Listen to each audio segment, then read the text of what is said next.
Bismillahirrahmanirrahim. Assalamualaikum warahmatullahi wabarakatuh. Sobat-sobat,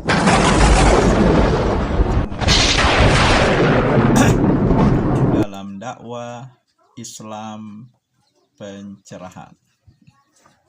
Sobat-sobat, Ustadz Adi Hidayat dan Ustadz Muziman, keduanya menjawab pertanyaan dari jamaahnya masing-masing mengenai Tuhan berada di mana, Allah berada di mana. Istawa.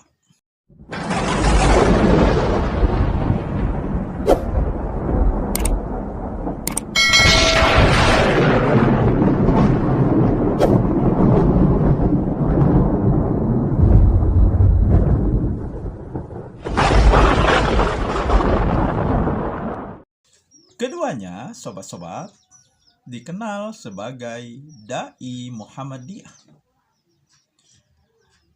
Siapa yang tidak kenal dengan Ustadz Adi Hidayat yang memiliki hafalan begitu sempurna dan ilmunya juga luas. Ustadz Mujiman memang kalah populer dibandingkan dengan Ustadz Adi Hidayat. Hafalannya juga tidak sebaik Ustadz Adi Hidayat. Akan tetapi, kebenaran pemahaman yang berkaitan dengan Islam, ukurannya bukan baiknya hafalan, banyaknya hafalan, atau banyaknya ilmu. Kalau ukurannya hal seperti itu, mari kita ingat kembali seorang orientalis yang bernama Dr. Senok Hurgronje, ilmuwan Belanda yang ditugaskan ke Aceh untuk meneliti, mengamati bagaimana masyarakat Aceh, penduduk Aceh, guna mencari kelemahan untuk bisa ditaklukkan oleh Belanda yang ketika itu memang menjajah negeri kita.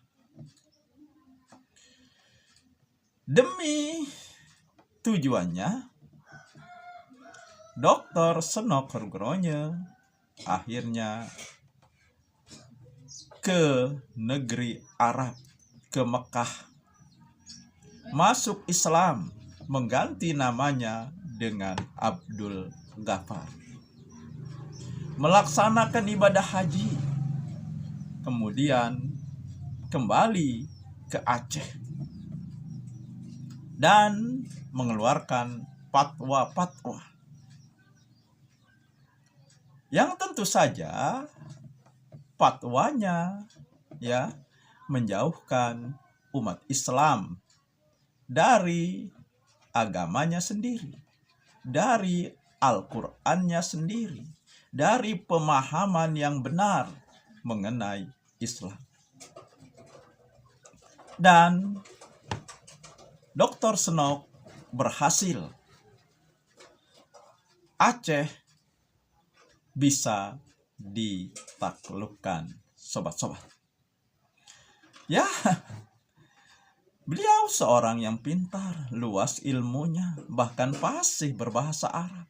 dia juga masuk Islam, tapi ternyata hanya siasat saja, bukan berdasarkan dorongan hatinya yang ikhlas. Nah, inilah sobat-sobat, kalau kita berpatokan pada banyaknya ilmu seseorang, hafalannya banyak, fasih berbahasa Arab atau fasih membaca Al-Quran. Nah, baiklah sobat-sobat, bagaimana Ustadz Adi Hidayat dan Ustadz Mujiman menjawab pertanyaan jamaahnya mengenai di mana Allah? Baik, kita dengarkan dulu bagaimana jawaban dari Ustadz Adi Hidayat.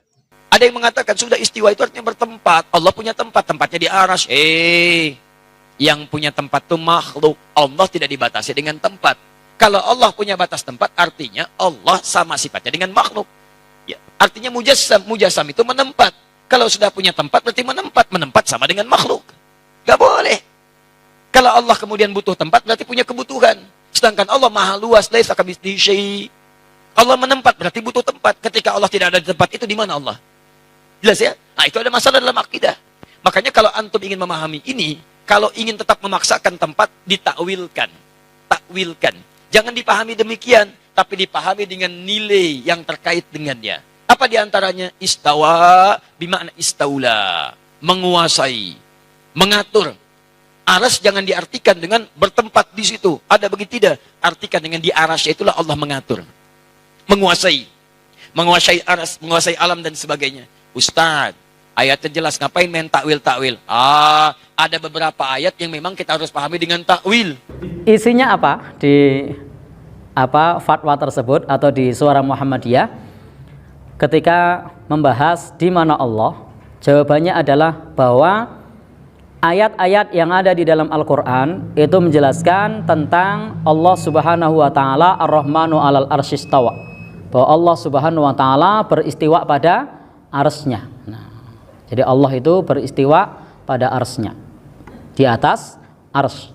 Dan itu ada di 7 atau tempat di dalam Al-Quran. Jadi ada 7 atau 8 tempat di dalam Al-Quran tentang bab tersebut. Sehingga ayat-ayat yang menjelaskan tentang Allah Subhanahu wa Ta'ala di atas arsy itu banyak. Contohnya adalah Inna rabbakumullahu alladzi khalaqas samawati wal arda fi sittati ayyamin tsumma stawa 'alal arsy. Ini contoh yang menjelaskan kepada kita bahwasanya ayat tersebut menyebutkan sesungguhnya Rabbmu adalah Allah yang telah menciptakan langit dan bumi dalam 6 masa, kemudian beristiwa pada arsy-Nya. Dan ayat-ayat yang menjelaskan itu tidak hanya 1 atau 2 ayat, tapi ayatnya banyak. Contohnya di surat Al-A'raf ayat 54, di surat Yunus ayat 3, di surat Ar-Ra'du ayat 2, di surat Thaha ayat 5, di surat Al-Furqan ayat 59, di surah As-Sajdah ayat 4, di surat Al-Hadid ayat 4. Dan juga ayat-ayat yang lain yang menyebutkan di langit juga ada. Bahkan di surat Al-Baqarah juga disebutkan. Ketika Allah Subhanahu wa Ta'ala menjelaskan di dalam surah Al-Baqarah itu, huwallazi khalaqalakum ma fil ardi jami'a tsumma stawa ilas sama fasawwahunna sab'a samawat. Tsumma stawa ilas sama. Kemudian beristiwa ke langit. Disebutkan beristiwa ke langit atau di atas langit. Kemudian juga dalil-dalil yang lain banyak.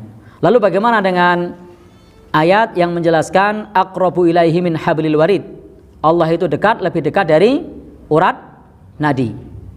Itu ketika kita berdoa, Allah mengabulkan doa kita. Pengawasannya, ilmunya, itu Allah maha dekat kepada kita. Bagaimana dengan ayat wa huwa ma'akum aina ma kuntum? Allah bersama kalian di mana saja kalian berada. Itu ilmunya. di mana saja ketika kita berada. Pengawasannya, kita tidak lepas dari pengawasan Allah Subhanahu wa ta'ala. Tetapi tentang zat Allah itu jelas bahwasanya ayat-ayat menjelaskan Ar-Rahmanu 'alal arsyistawa. Sebagaimana suatu saat Imam Malik pernah ditanya tentang istiwa. Maka kemudian Imam Malik berkata, al-istiwa ghairu majhul, ay maklumun. Wal kaifu, dan menanyakan bagaimana, itu ghairu makul.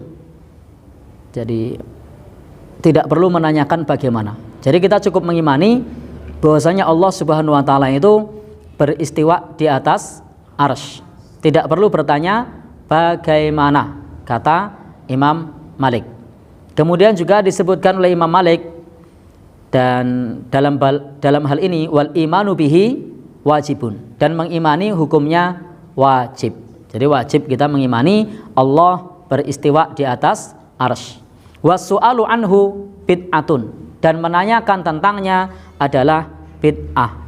Nah, di antara keduanya, sobat-sobat, ya, jawaban Ustadz Adi Hidayat dan jawaban Ustadz Mujiman, manakah yang benar?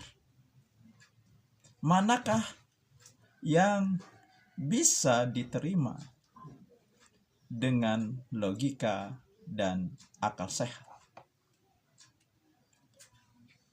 Siapakah di antara keduanya yang memberikan dalil yang lebih kuat dan tentunya juga yang lebih mewakili pendapat dan pemahaman Muhammadiyah, sobat-sobat? Ya, semuanya berpulang kepada sobat-sobat untuk menilai dan menentukannya. Demikian sobat-sobat. Semoga ini menginspirasi dan mencerahkan. Nasrum minallahi wa fatum qarib. Wassalamualaikum warahmatullahi wabarakatuh.